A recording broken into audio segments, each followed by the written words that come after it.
Welcome to Impact Makers Radio, featuring industry thought leaders sharing problem-solving insights to help grow your business and live the life you love. And here's your host, Stuart Andrew Alexander.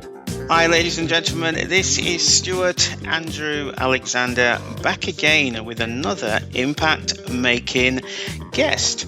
Now, my guest today is Sheena Walker.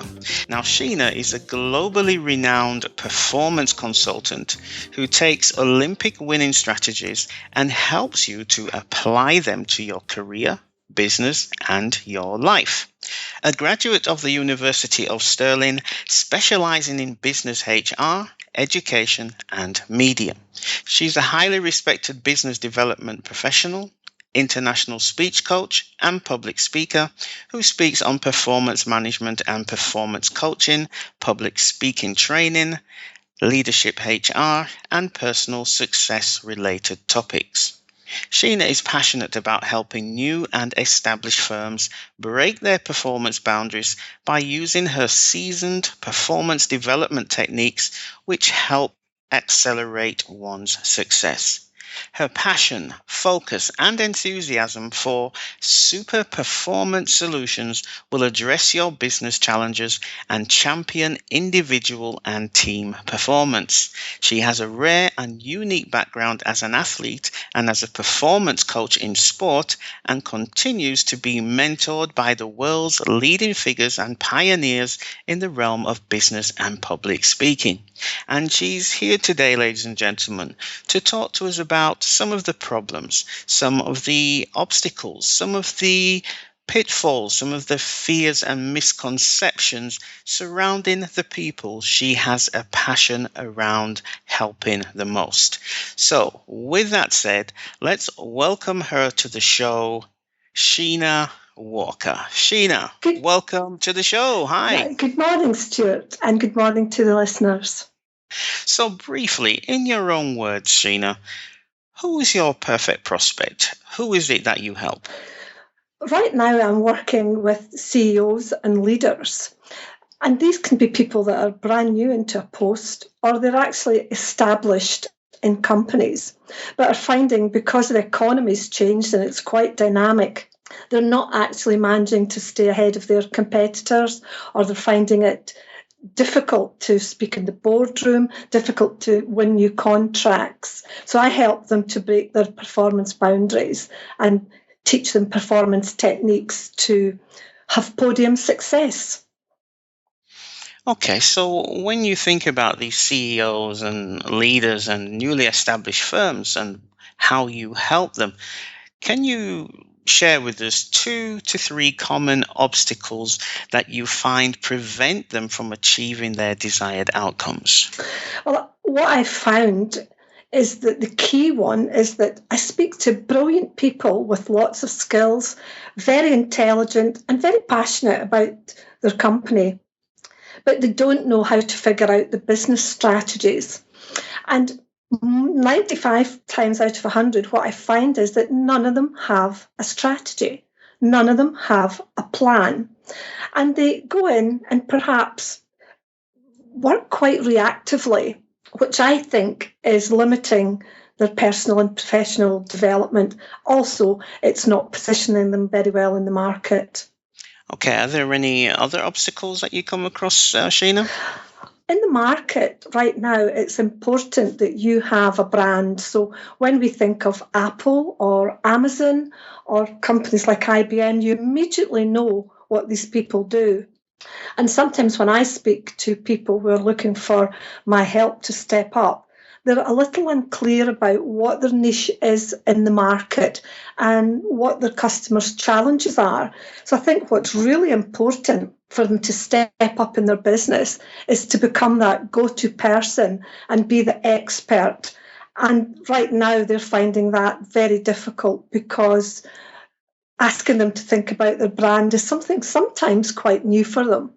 When you say it's very difficult for them, and they find that challenging because it is new for them, can you just expand a little bit on that? Because I think that's something that our listeners would just love you just to dig deeper into that topic, Yes. please. One of the things that I personally teach and coach on is for a company CEO or a leader or a person that's new in business is to have their own signature model. And that signature model would compose of, well, who's their audience? Who's the research their audience? Who is already out there in the market doing what they do? And how could they produce a model which they can speak about for 20 minutes? How can they produce a model that can show that they are the go-to person and then they can meet a business need?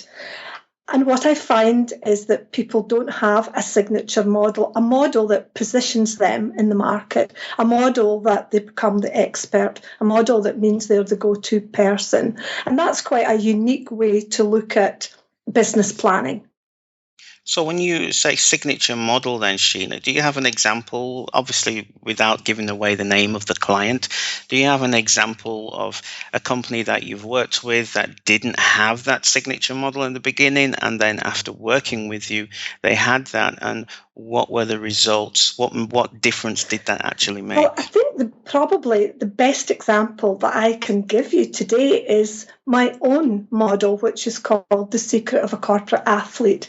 Now, prior to having that, about maybe 3 years ago, I had a business model that consisted of what would I do financially on a cash flow? What would I do with marketing? How would I market?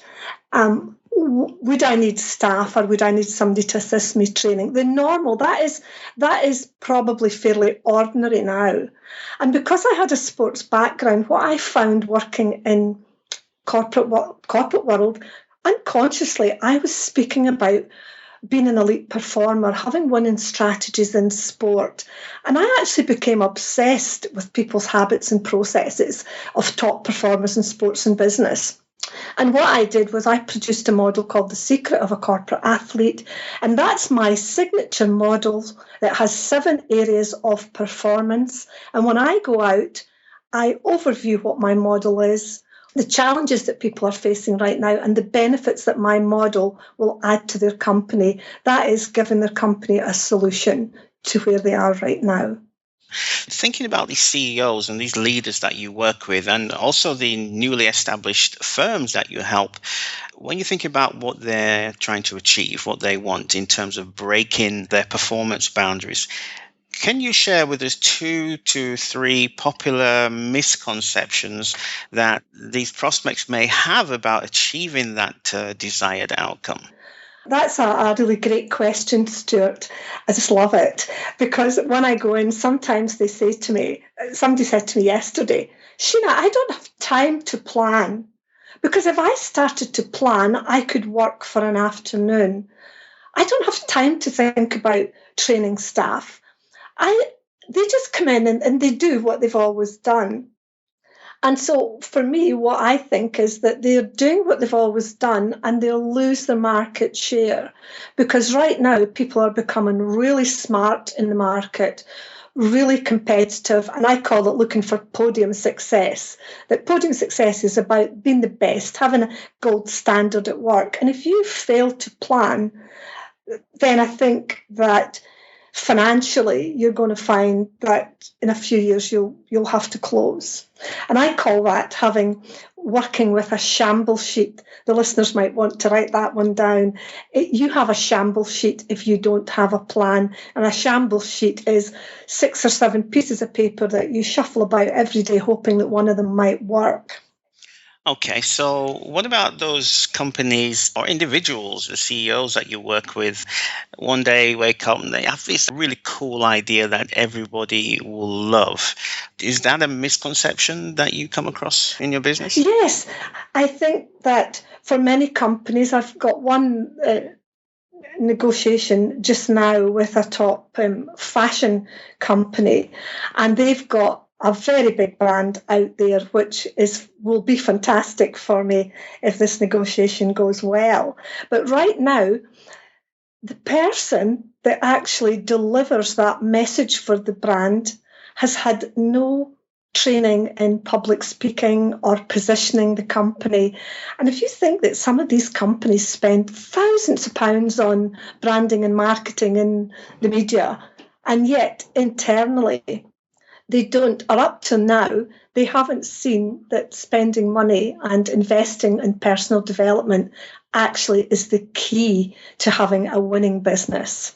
So right now I find I'm speaking more and more to people about their CEOs and their leaders having really good celebrity speaking skills so as they can almost walk on the red carpet and position the company really well. So that's one that's right now it's great that CEOs are recognising they've got the skills, they understand what business they're in, but how to take that and transmit it into celebrity speaking and delivery is where they're at. So they've not thought about that, so it's convincing them that this is actually going to be very beneficial for the business.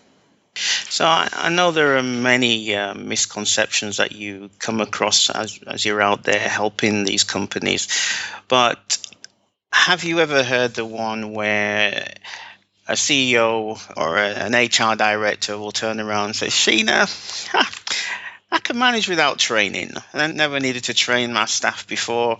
Why should I start now? Is that a misconception or is there some truth in that? Yes, I think there is truth in that, particularly when people are downsizing. I think they have a misconception that why would I keep training staff because it's going to be a cost. What I would say is that even although you're downsizing, and I've been working, and I was in a very big company recently, and they were downsizing, and I've persuaded them to look at career development for their staff, because if they're downsizing and relocating and maybe are flattening the structure through redundancies, it's really important that the staff you have are being developed right now so that they can cope in the marketplace. And they're doing that, which is brilliant. So these staff are having career planning, emotional intelligence, information about recruitment and selection, and they just suck it up. They are so delighted, and the company's delighted that for quite a small investment, their staff are going to feel more valued. So, Sheena, I'm a CEO or a leader or even a newly established firm wanting to break my performance barriers or break through my performance barriers. What are some of the pitfalls that I need to be aware of while I'm out there attempting to do this? Well, I can give you a real life example of this, and this might be helpful for the listeners.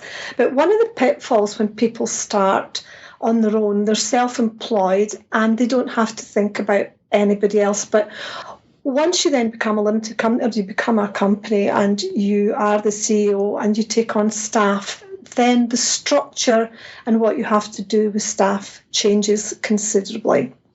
And one of the pitfalls that I've found is that some companies have no knowledge of HR, even basic knowledge of what is an employment contract, what's a letter, what's a probationary period, what is induction. And these are all fairly basic, simple processes that you can learn in a couple of hours. And what I found is that's lacking. There is a huge gap there, and a huge gap that in the induction. I know some companies give an afternoon or one day induction and they expect their staff to be high performers. Well, I actually try to get them to change that, because if you invest in induction and give people 2 weeks induction, then they will perform at the very highest level and you will have little problem with them. So it's changing that mindset. I recently had a girl who had a beauty salon, quite a big beauty salon, and she had 7 staff.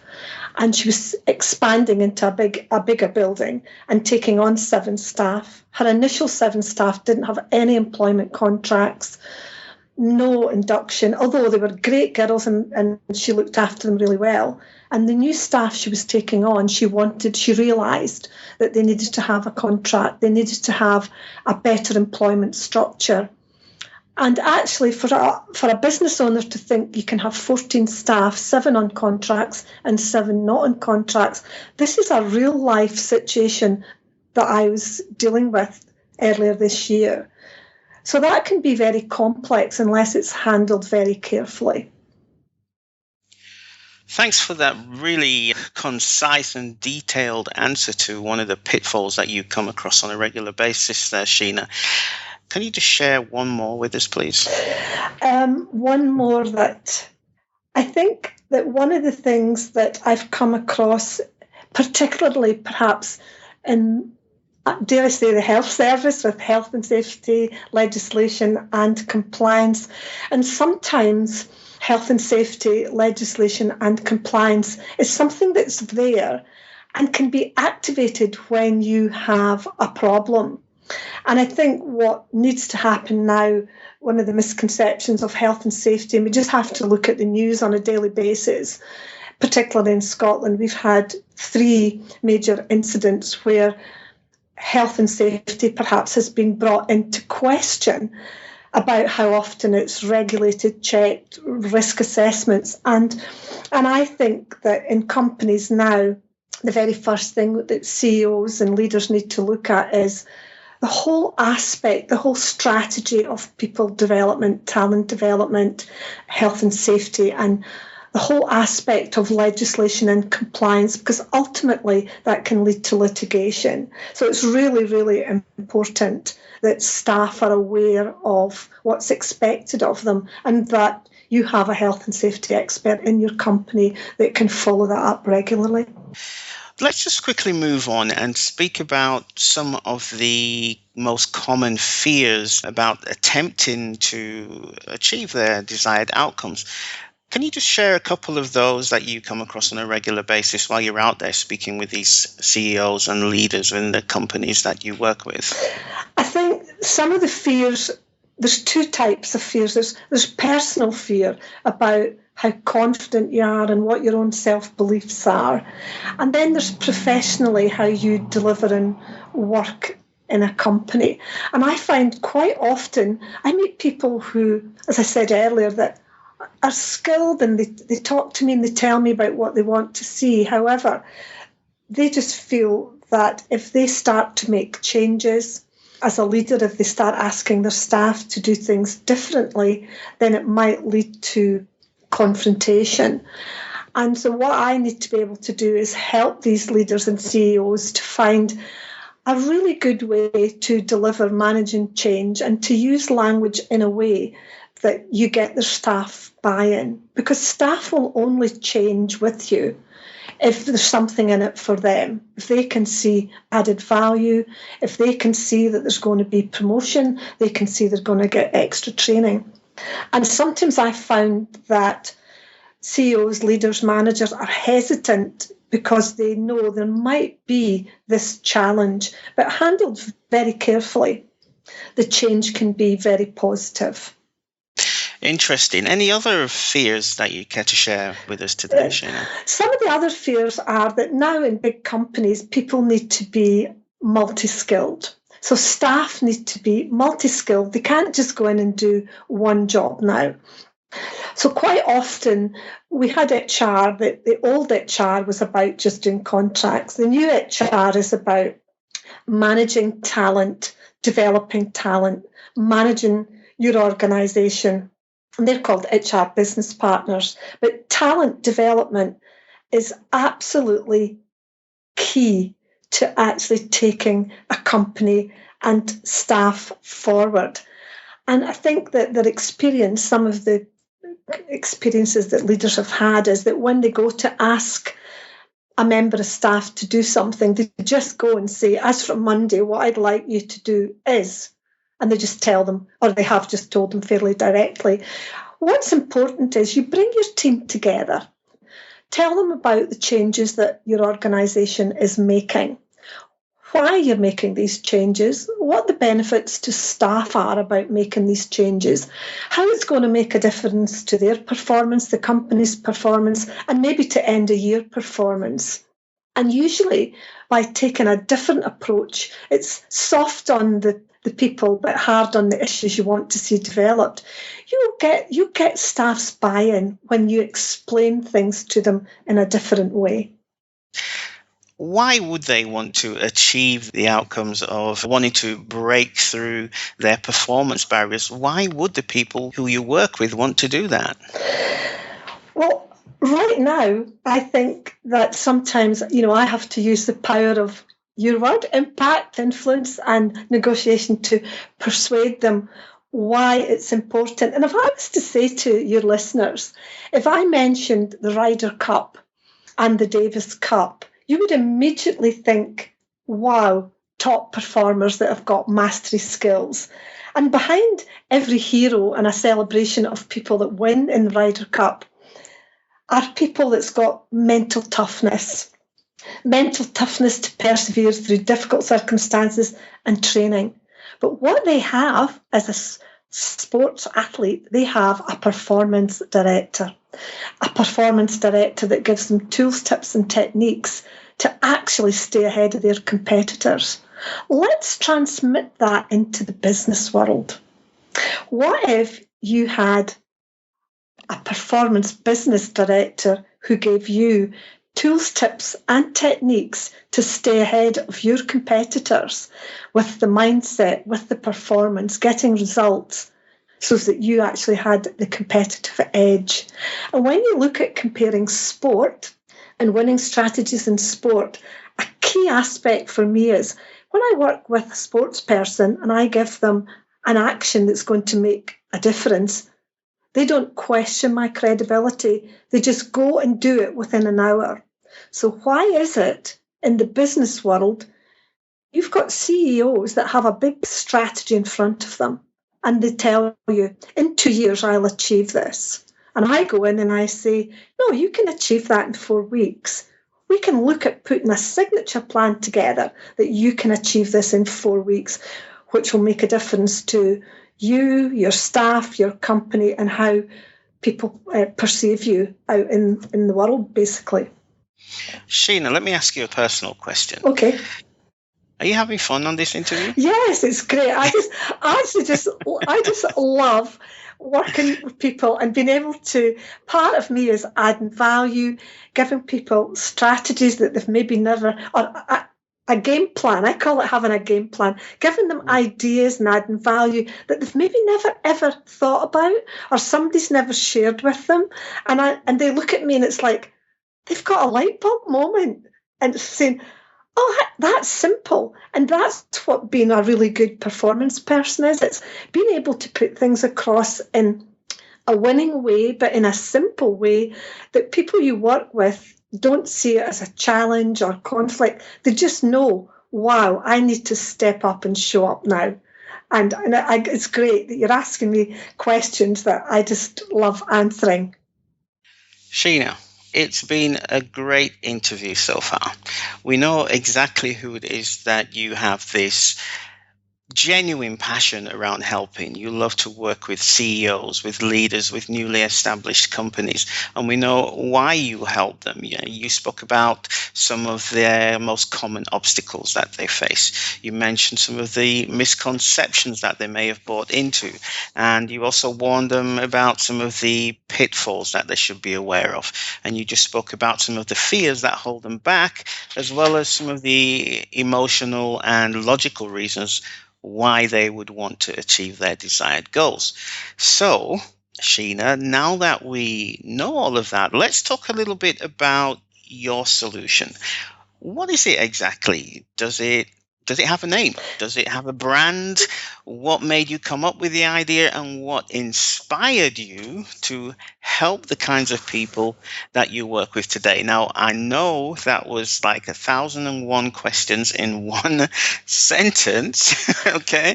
So to wrap that all up for you, basically tell me a little bit about your backstory, how you got started, how you got to do what you do today and how that links with the people that you help. Thank you. Do you know, Stuart, I'm smiling because men don't multitask, and you've just asked me to multitask this morning. Okay.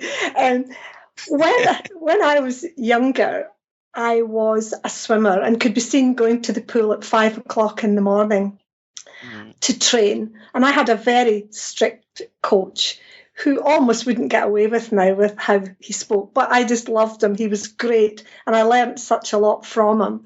And I could remember having, as he would say, poor habits. Why do you put your goggles on that way? Why do you put them in the water? Why do you put your toe in the water before you start? And he said to me, you know what, Sheena, as you grow up, don't become a toe dipper. Toe dipping people are never successful. If you want to be successful, you need to have successful daily habits, successful habits that lead to habitual excellence. I was told that at 14, and these are things I've carried with me. And as I entered the world of work, unconsciously, I didn't realise that every time I spoke to, particularly in one of the corporate companies I worked for, every time I spoke to a member of staff, I used words like, yes, you can be a champion. Yes, you can be elite. Yes, you can be the best you can be. Yes, you can complete that task today. And I started to be called the corporate athlete. A few people called me that. And it was a name that surrounded me. And so as I continued my sport and I went to the Olympics, the Special Olympics as the manager and managed the team. So as I continued my sport and the world of work, I actually became very obsessed with people's habits and processes. What made high performers in sport?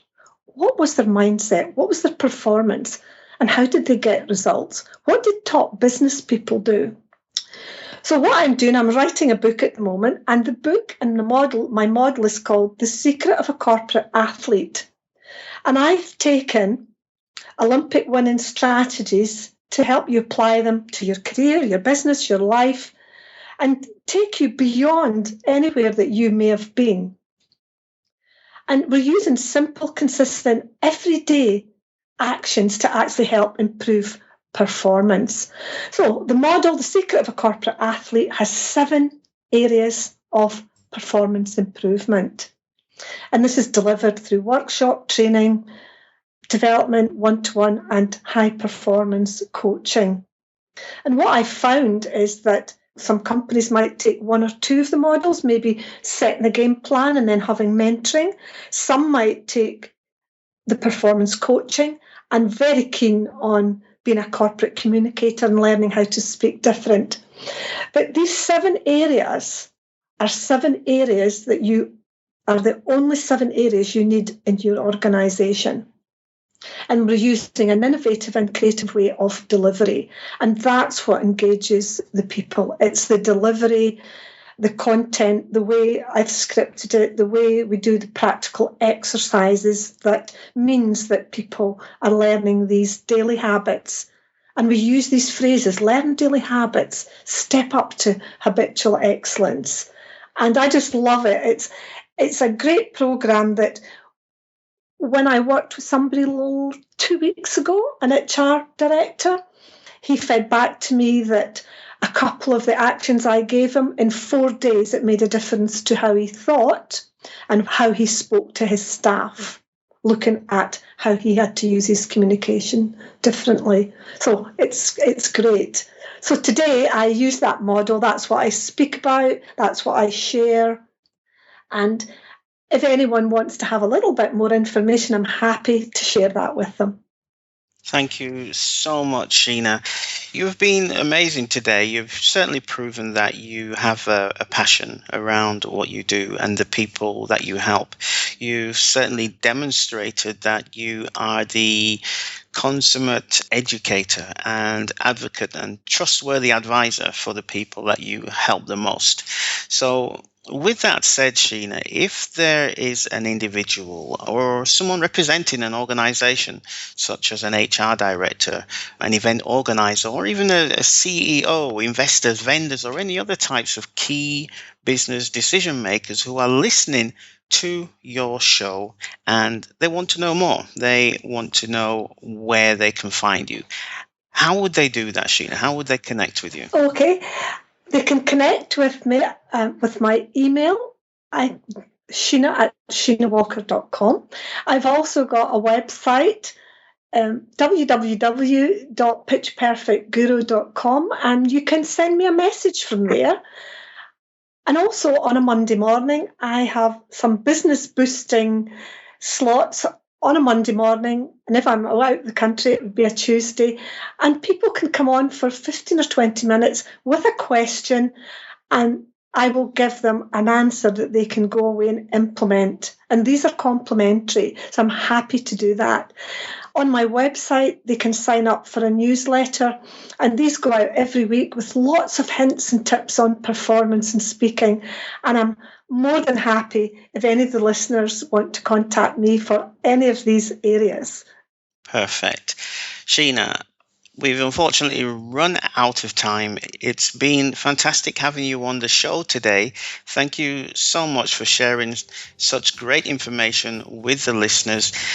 Before we leave, Sheena, do you have any final thoughts that you would like to impart before we go? Yes, one of the things that, it's a couple of quotes really. Champions and world-class people are obsessed with productivity and results. And if today you're sitting and you think, maybe some of the things Sheena said has touched me a little bit, then you need to step up and be extraordinary. And I'll leave you with a quote which I love, and it's, greatness happens behind the scenes. What are the listeners going to do behind the scenes from today that's going to make them stand out in their market and become the go-to person? Thank you for tuning in to Impact Makers Radio. To listen to all past, present and future industry thought leaders and trendsetters, visit us at impactmakersradio.com.